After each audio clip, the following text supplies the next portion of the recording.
মহিমান্বিত কোরআন, মর্মার্থ ও শাব্দিক অনুবাদ।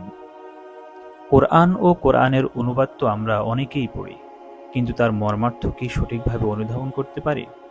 এমন একটি কোরআন যদি আমি আপনাদের মাঝে উপস্থাপন করি যা শব্দে শব্দে অর্থ বুঝতে সহায়তা করবে, পাশাপাশি কোরআনের বর্ণিত বক্তব্য, প্রেক্ষাপট, ঘটনা, স্থান ইত্যাদি যা কোরআনের বার্তা সঠিকভাবে বোঝার জন্য সাহায্য করবে, ইনশাআল্লাহ।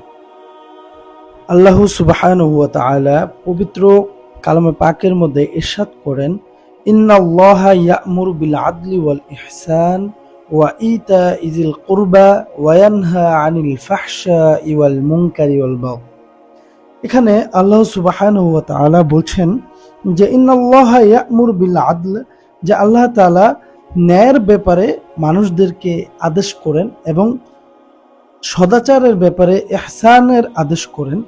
কিন্তু দেখেন, বিল আদলে শাব্দিক অর্থ আমরা জানি যে ন্যায় বিচার, এবং ইহসানের শাব্দিক অর্থ সদাচার। কিন্তু আমাদের এই মহিমান্বিত কোরআন বিল আদলের কত সুন্দর চমৎকার ব্যাখ্যা করেছেন। ন্যায় বিচার এবং একমাত্র আল্লাহর জন্য ইবাদত। পাশাপাশি দেখেন এহসান করা, মানুষদের প্রতি এহসান করা, এটা আমরা সবাই জানি শাব্দিক অনুবাদ। কিন্তু মহিমান্বিত কোরআন কত সুন্দর এটা ব্যাখ্যা এনেছে যে ইহসানের অর্থ হচ্ছে দৃঢ়তার সাথে আল্লাহর বেঁধে দেওয়া বিধি নিষেধ, কর্তব্য, করণীয় একমাত্র আল্লাহর সন্তুষ্টির জন্য মুহাম্মদ সাল্লাল্লাহু আলাইহি ওয়াসাল্লামের দেখানো সুন্নত মোতাবেক নিখুঁতভাবে পালন করা।